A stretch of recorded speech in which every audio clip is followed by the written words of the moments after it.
So, welcome to Jumbo Eyes and welcome to our lecture series called Daily News in Shorts. In this lecture series, we cover a particular day's current affairs in a short span of time within 30 minutes. The idea is very simple. We want you to cover your current affairs on a daily basis, but don't want you to spend your entire day just covering the newspaper or reading the newspaper. Therefore, we will cover the entire day's current affairs very quickly within 30 minutes. Now, just after watching this lecture, you need to revise this lecture as well. Okay? Because revision helps you to consolidate these current affairs in your memory. Otherwise, you'll forget them very quickly. Now, you can revise these current affairs from our notes, and those notes are shared on our Telegram channel. Now, the link to our Telegram channel is provided in the comment section below this video. All you have to do is just click on that link. It'll take you to our Telegram channel, and from there, you can access all the notes of all the lectures featuring on our YouTube channel. All right, enough of the introduction. Let's straight away jump into the lectures. But first, let's take a look at the topics we shall cover in today's lecture. Okay, so here's the list of topics. Now, first topic is about e-Shram portal, because Labour Minister has just announced that e-Shram portal has become the largest database of unorganized workers in the world. So it begs the question, what is e-Shram portal and why did the government launch this e-governance initiative? Okay, so we'll talk about this. Then recently Arunachal Pradesh's state government has decided to implement an anti-conversion law, anti-conversion, religious conversion law. Okay, so we'll talk about this issue. Then there is a term that is being floated around, and this term is related to automobile companies. It is called badge engineering. Okay, so what is this badge engineering? We'll talk about this because these new terms are important from the perspective of prelims examination, and MCQ might be constructed around badge engineering. Okay, so we'll talk about this, and in the end, we'll talk about a very quite endangered species in northeast of India called the golden langur. Okay, so we will talk about all these four issues. So let's begin our discussion for today, starting with topic number 1, which is e-Shram portal. Okay, so recently Minister of Labour and Employment claimed that with over 300 million workers, that is around 30 crore workers, okay, 300 million workers registered, the e-Shram portal is the largest database of unorganized workers in the world. Now, e-Shram portal was started in 2021 by Ministry of Labour and Employment, and the objective was to create a national database of migrant unorganized workers. Because 2021 is the time when COVID lockdown was in place, right? And we saw hundreds and like thousands of migrant workers like traveling on road by foot to their native places, to their native villages, because their factories were shut down, their places of work were shut down, right? So this created a lot of problem, and this created a national debate regarding what the government is doing for these migrant unorganized workers. Okay, so in the backdrop of that, even Supreme Court took cognizance of this matter, and Supreme Court also directed the government to create a national database of these migrant unorganized workers, and that is why government launched e-Shram portal. Okay, the objectives of e-Shram portal are mentioned in this photo over here, so you can take a look at that from the notes. Okay, this photo will be shared in our notes also. Now, about so it was launched by Ministry of Labor, Union Ministry of Labor and Employment in 2021 for registration and creation of a comprehensive national database of unorganized workers. Now you have to know the difference, you should know the difference basically between organized workers and unorganized workers, right? So organized workers are those workers who are employed in organized establishments, okay? Big factories who are registered with the government, GST registered enterprises. So all these formally employed workers are organized workers, and unorganized workers are those daily wage laborers who work on construction sites, who get daily wages, right, in cash mostly. They are not registered anywhere, they are not working for an organized enterprise also. So we need a database for them also, because government has a lot of welfare schemes for organized workers, but these welfare schemes do not reach them because government has no database. Government does not have a beneficiary list. Okay, for these welfare schemes to reach these workers, government needs to know who are these workers. Then only government can plan a policy to make these welfare schemes reach these unorganized workers, right? So e-Shram portal actually helps the government in that. It allows an unorganized worker to register himself or herself on the portal on self-declaration basis under 400 occupations in 30 broad occupation sectors. Okay, so mostly unorganized workers have or they are employed in these 400 occupations. The government has a list of occupations like construction workers, mining workers, then brick kiln workers, okay, street vendors, all these people. The registration in the portal is fully Aadhaar verified and Aadhaar seeded. Now, what was the purpose behind launching this e-Shram portal? Well, first of all, the purpose was to create a national database so that welfare schemes can reach these people. Okay. Plus, the government also wanted to simplify the registration process, and that is why government made this process online, brought this process online. Earlier, a lot of paperwork had to be done on the part of these unorganized workers to register themselves so as to avail benefits of various government schemes, right? But now it is very easy for these unorganized workers. From any place they can register online. Okay. The platform acts as a bridge connecting the workers to the numerous benefits offered by the government. It entails consolidating and integrating data from various central ministries, departments into a single repository. So it's basically a one-stop solution. Okay, previously too, government had databases related to unorganized workers, but those databases weren't complete, and they were not. They all these databases were not at one place. Through e-Shram portal, now all the databases related to unorganized workers, whether they are with central government or state government, would be placed at one place, and that is the e-Shram portal. Now, the schemes, the welfare schemes that are integrated with e-Shram portal are One Nation, One Ration Card. Okay, so that migrant workers can avail the benefits of free ration anywhere they reside in India. Okay, MG Narega scheme, National Social Assistance Program, National Career Service Program, Pradhan Mantri Shram Yogi Mandhan, Pradhan Mantri Suraksha Bima Yojana for accidental insurance. All these schemes are integrated with e-Shram. So now, unorganized workers registered on this portal can avail the benefits of these schemes. Okay, that's about it. That's all you need to know about e-Shram portal. Now let's shift our focus quickly to topic number 2, which is Arunachal Pradesh's anti-conversion law. Okay, so you need to know a bit of background regarding this news. Okay, so in 1978, Arunachal Pradesh government brought out a law. Okay, the state government of Arunachal Pradesh, they back then it was a UT with a legislative assembly, but they brought a law called Freedom of Religion Act. Okay, this Freedom of Religion Act actually was a law against forceful conversion. Okay, so Arunachal Pradesh brought a law against forceful conversion. So in this law, if anyone is found basically involving anyone is found forcefully converting people to other religions, well, they would be punished. There are criminal punishments. They would be jailed. They would be fined. Okay, so Arunachal Pradesh passed this law, but the thing is that the law in our country, the legal system, or in our country, the legislative system functions in a particular way. So, law is passed by a legislative assembly. If we are talking about state governments, okay, in case of center, it's the parliament. So, parliament passes a law or legislative assembly passes a law, but that law needs to be implemented. Okay, the law won't be implemented if the state government of that region, of that state, doesn't formulate rules regarding this law. So that works in the case of center also. So let's suppose center, parliament has enacted a law.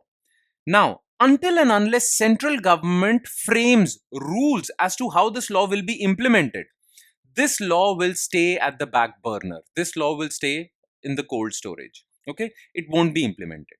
So law is enacted by the parliament or legislature, but it is implemented by the executive, and for that executive needs to frame of implementation.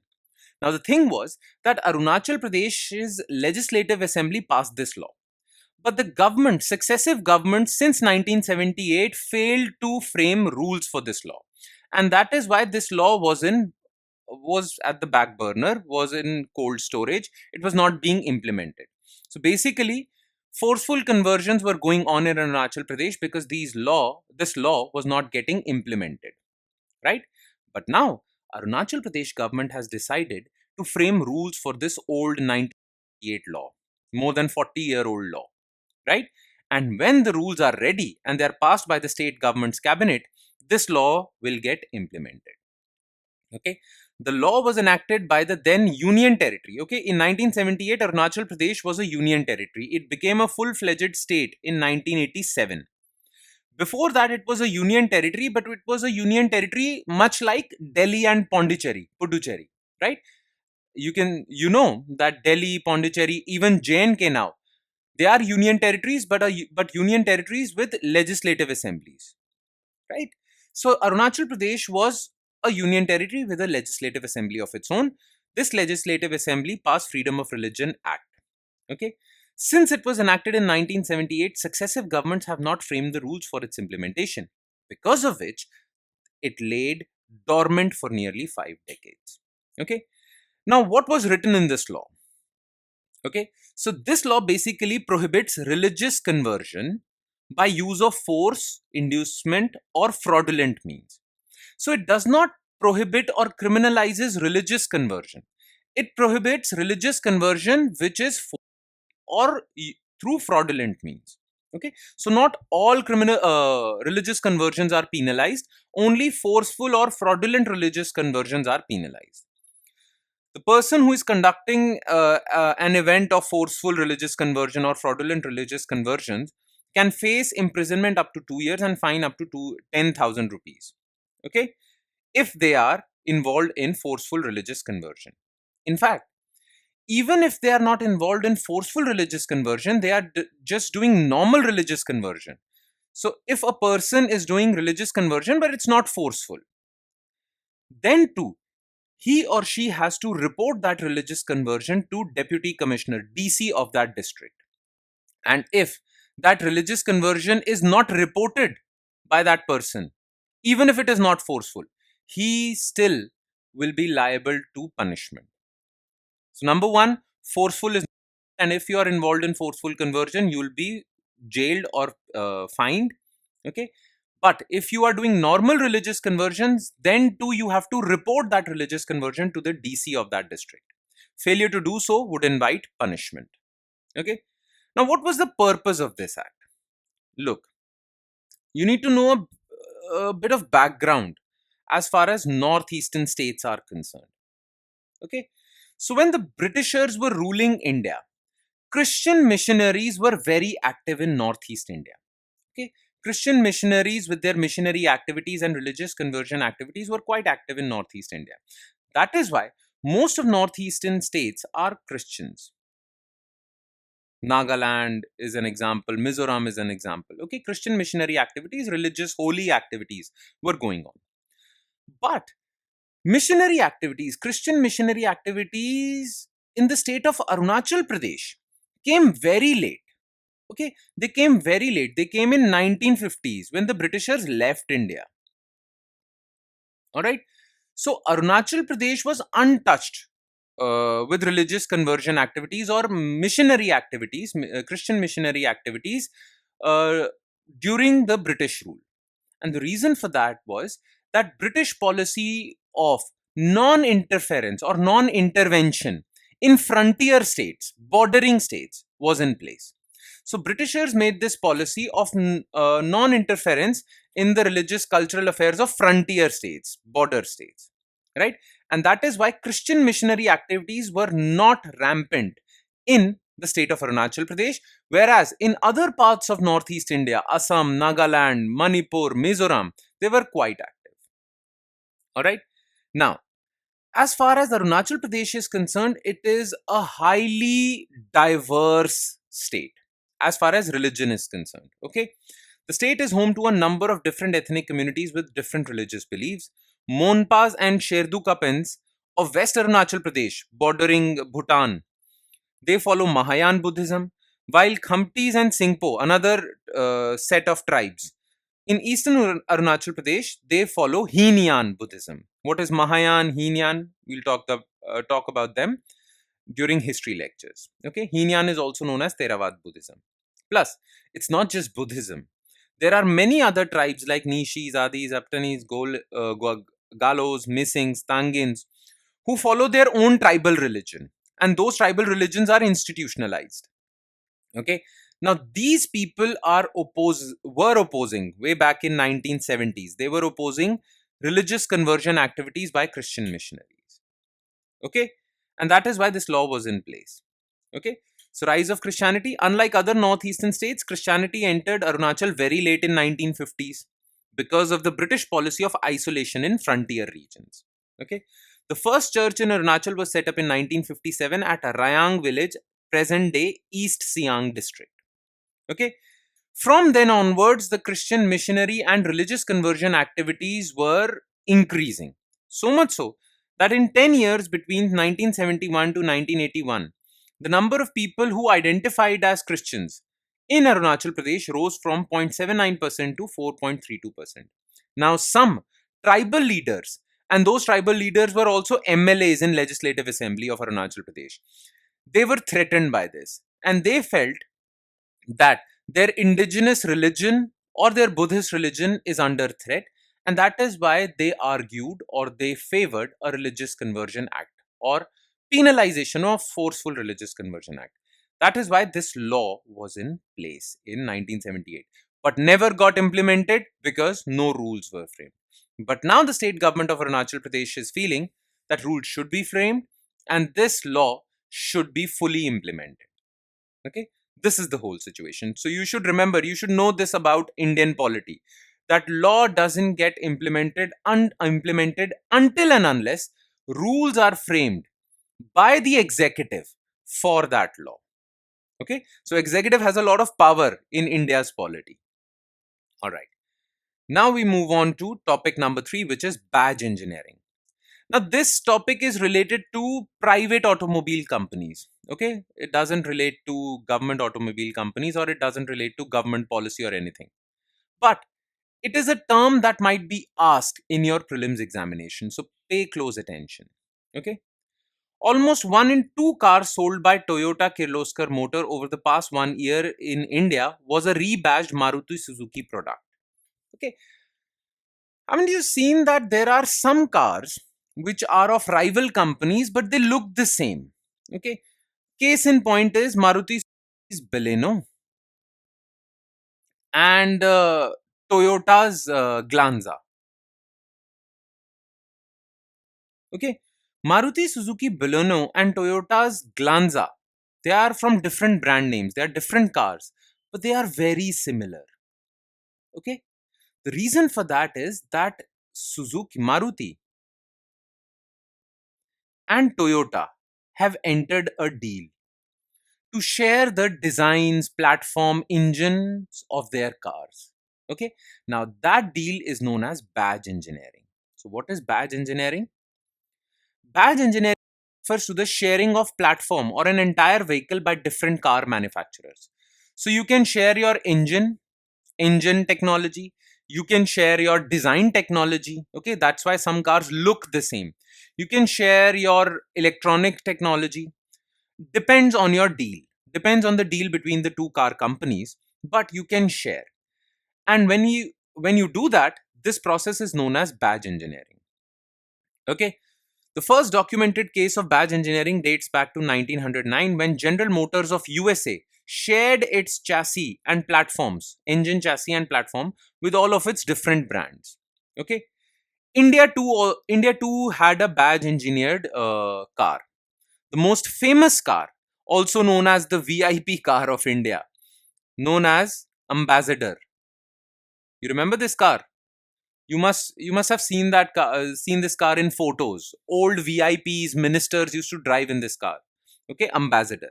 Now, Ambassador was owned by Hindustan Motors, and Ambassador was a rebadged version of Morris Oxford, Series 3 of Morris Oxford.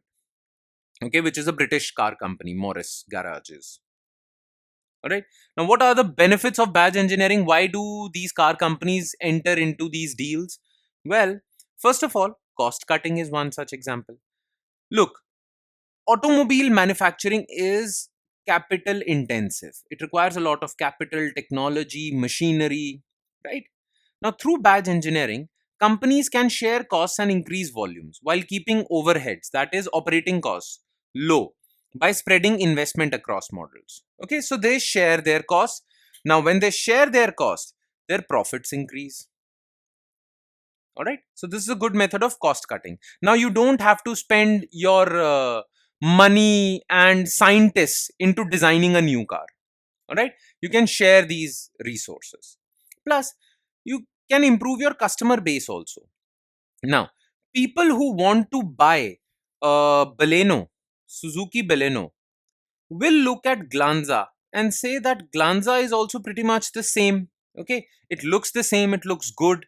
So let me go to Glanza. Let me buy Glanza. Okay, I'll not buy Baleno, I'll buy Glanza. Now, through this, Toyota gains a lot of customers from rival car companies also. So both companies gain. Baleno can also gain customers from Toyota. People who want to buy Toyota Glanza, but they think that Baleno offers, or Baleno is a basically Baleno is the same, right? So let me go for Baleno. You understand my point? So it gives car companies the opportunity to improve their customer base, but the biggest opportunity is cost cutting. All right. So that's all you need to know as far as badge engineering is concerned. And now we move on to our last topic of the day, which is threat to golden langur. Now, what is golden langur and why was it in the news? Thing is that recently a vehicle ran over and claimed the life of a golden langur on National Highway 117 in Assam's Bongagaigaon district. Okay, so a car ran over golden langur and the dead body of a golden langur was lying on the road on this national highway. Now, golden langur is a well respected and revered animal in Northeast. Okay, in fact, the nearby villages of this national highway consider, some of them consider golden langur sacred. Okay, and they were protesting against this. All right, as you can see in this picture also, they have blocked the national highway protesting against this death. Dozens of agitated residents from nearby villages gathered and sat in protest, blockading the highway, drawing authorities to the site. The villagers are particularly angry because four golden langurs had already been killed in December, and all because of car accidents. Right? Now, this is not important for us. This news is not important for us. What is important for us is, if we have to cover our environment syllabus, what is golden langur? So we'll talk about this. Okay. So about golden langur, as the name suggests, it has a golden fur. So it's a different primate species. Basically, it's like any other ordinary langur, but it has a golden fur. Now, golden langur is an endangered. So its IUCN status is endangered. And this species is endemic to Western Assam and Bhutan. So, golden langur is naturally found only in Western Assam and Bhutan. That is its native place. Okay. So its natural environment is these two places only. The area they inhabit is restricted to a region surrounded by four geographical landmarks. So foothills of Bhutan, Manas River in the east, Sankosh River in the west, and Brahmaputra River in the south. The area between these four walls, so to speak. Okay, foothills of Bhutan, Manas River, Sankosh River, and Brahmaputra River. This area is inhabited by golden langur. Okay, now they mostly occupy evergreen and tropical deciduous forests, and they live high in the trees. Okay, as well as some riverine areas and savannas in Assam and Bhutan. So mostly they are found in Assam and Bhutan, native to Assam and Bhutan. All right, that's all. That's all you need to know. By the way, their IUCN status is endangered, and they are kept in schedule 1 of Wildlife Protection Act of India. Okay. So all the threatened species in India are kept in Schedule 1 of Wildlife Protection Act. So Wildlife Protection Act has this schedule, and in this schedule all the threatened species who are threatened that their I mean basically the threat is that their population is declining, right? So all these threatened species are kept in Schedule 1. So golden langur is so threatened that it is kept in Schedule 1. It is so threatened that it has been categorized as endangered species as per IUCN. Okay. That's all you need to know about golden langur, and that's all you need to know about today's lecture. With that, we conclude today's lecture. Please do not forget to revise this lecture. I repeat it again and again. Revision is extremely important for consolidating the current affairs in your memory. All right. So please do not forget to revise these current affairs. It would hardly take 20 minutes of your time, but in those 20 minutes, you will be able to retain these current affairs like forever. Not forever, but yeah, for long periods of time.